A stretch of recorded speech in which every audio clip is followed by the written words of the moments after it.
देवउठानी एकादशी व्रत कथा। जगत पिता ब्रह्मा जी बोले, नारद, अब मैं पापों को नष्ट करने वाली तथा पुण्य और भक्ति प्रदान करने वाली प्रमोदिनी एकादशी व्रत कथा का वर्णन करता हूँ। भागीरथी गंगा मनुष्य को तभी तक फल देने वाली है जब तक कार्तिक मास के शुक्ल पक्ष को देवउठानी एकादशी नहीं होती है। नारद जी ने पूछा, हे जगत पिता, एक संध्या को भोजन करने, रात्रि में भोजन करने और पूरे दिन उपवास करने से क्या फल प्राप्त होता है, उसे आप विधिवत समझाइए। ब्रह्मा जी ने कहा, हे नारद, एक संध्या को भोजन करने से 1 जन्म तथा रात्रि में भोजन करने से 2 जन्म के और पूरे दिन उपवास करने से 7 जन्मों के पापों का नाश हो जाता है। जिस वस्तु को त्रिलोक में मिलना असंभव है वह वस्तु देवउठानी एकादशी के व्रत से मिल जाती है। देवउठानी एकादशी व्रत के प्रभाव से सुमेरु पर्वत के समान पाप नष्ट हो जाते हैं। हे नारद जी, जो कोई श्रद्धा पूर्वक थोड़ा भी पुण्य करते हैं वह पुण्य उनका पर्वत के समान अटल हो जाता है। जो मनुष्य देवउठानी एकादशी के व्रत में रात को जागरण करते हैं उनको पूर्व की कथा आगे आने वाली 10,000 पीढ़ियां विष्णु लोक में निवास करती हैं और नरक लोक में कष्ट भोगते हुए पितृगण स्वर्ग में जाकर सुख भोगते हैं। ब्रह्म हत्या आदि महान पाप भी इन प्रबोधिनी एकादशी के प्रभाव से नष्ट हो जाते हैं। रात्रि जागरण का फल अश्वमेध यज्ञों आदि के फलों से तथा भूमि स्वर्ण गौ आदि दान का फल इस प्रबोधिनी देवउठानी एकादशी के रात्रि जागरण के फल के समान है। इस श्लोक में उसी मनुष्य का जीवन सफल है जिसने प्रबोधिनी एकादशी के व्रत के द्वारा अपने कुल को पवित्र किया है। इस श्लोक में जितने भी तीर्थ हैं वे देवउठानी एकादशी का व्रत करने वाले के घर में वास करते हैं। मनुष्य को समस्त कर्म का त्याग करके ईश्वर की प्रसन्नता के लिए इस कार्तिक मास की एकादशी का व्रत अवश्य करना चाहिए।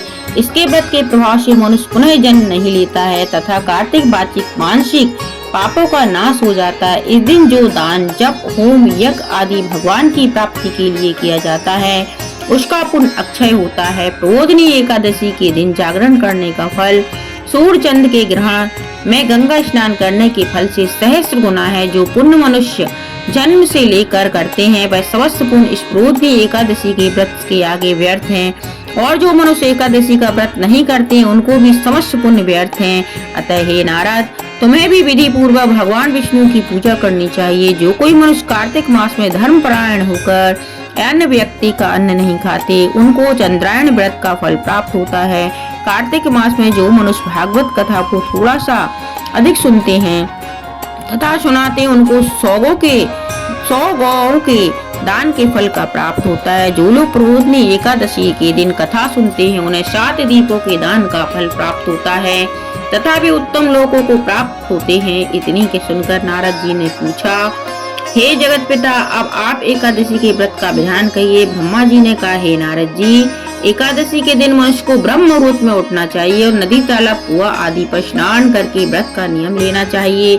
व्रत नियम धारण करते समय कहना चाहिए कि हे प्रभु, आज मैं निराहार रहूंगा, दूसरे दिन अन्न का भोजन करूंगा।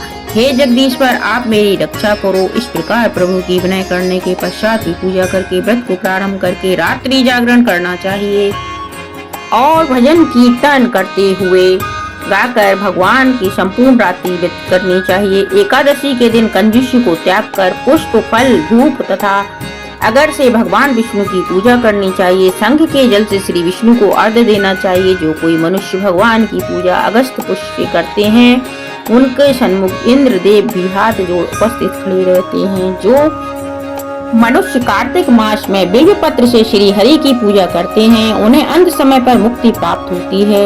जो मनुष्य तुलसी वास द्वारा कार्तिक मास में श्री विष्णु का पूजन करते हैं उनके जन्म के समस्त पापों का नाश हो जाता है। जो मनुष्य कार्तिक मास में नित्य प्रति श्री तुलसी जी के दर्शन या स्मरण अथवा छूते हैं या आरोपण करते हैं या हरि तथा कीर्तन करते हैं अथवा सेवा करते हैं वे मनुष्य 1000 कोटि युग तक निवास करते हैं। जो कार्तिक मास में तुलसी जी का वृक्ष लगाते हैं उनके कुटुंब में पैदा होने वाले मनुष्य प्रलय काल के अंत तक विष्णु लोक में वास करते हैं। जो मनुष्य कदम्ब के पुष्प से विष्णु की पूजा करते हैं वे लोग यमराज को यातनाओं को नहीं भोगते और जो मनुष्य गुलाब के पुष्प से श्री हरि को पूजा करते हैं उनको मुक्ति लाभ होता है। अशोक तथा बकुल के पुष्पों से भगवान की पूजा करने पर अनंत काल तक वह पूजा करने वाला शोक सहेल रहित रहता है।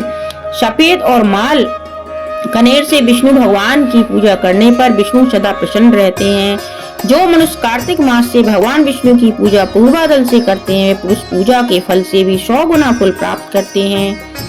और जो शमी पत्र से भगवान की पूजा करने वाले मनुष्य सरलता से यमराज के भयानक मार्ग को पार कर जाते हैं और आवागमन से छूट जाते हैं। जो श्री हरि की पूजा चंपक पुष्प से करते हैं अथवा स्वर्ण व केत की पुष्प श्री हरि पर चढ़ाने वाले मनुष्य को करोड़ों जन्म के पाप नष्ट हो जाते हैं। शोध दीप में जन्म देने वाले मनुष्य के पीले या रक्त वर्ण के कमल पुष्पों से श्री विष्णु की पूजा करनी चाहिए। इस प्रकार पुष्पों से रात्रि में श्री हरि की पूजा करके प्रातः काल नदी में स्नान करना चाहिए। तब स्नान के पश्चात श्री विष्णु की प्रार्थना करते हुए अपने घर को आना चाहिए। भगवान विष्णु की पूजा करनी चाहिए। तत्पश्चात ब्राह्मणों को भोजन करा दक्षिणा दें। तदुपरांत भोजन गो आदि दक्षिणा से गुरु की पूजा करनी चाहिए। रात्रि के समय जिस ब्राह्मण को भोजन कराएं उसी ब्राह्मण को स्वर्ण सहित बैल दान करना चाहिए। जो मनुष्य स्नान करने हैं उन सबको दही तथा शहद का छन करना चाहिए। जो मनुष्य फल की आशा करते हैं उन्हें फल का दान अवश्य करना चाहिए तथा तेल के स्थान पर व्रत के स्थान पर दूध तथा अनंत चावलों का दान करना चाहिए। जो मनुष्य इस व्रत में भूमि पर सोते हैं उनको व्रत की समाप्ति पर सैया दान करनी चाहिए।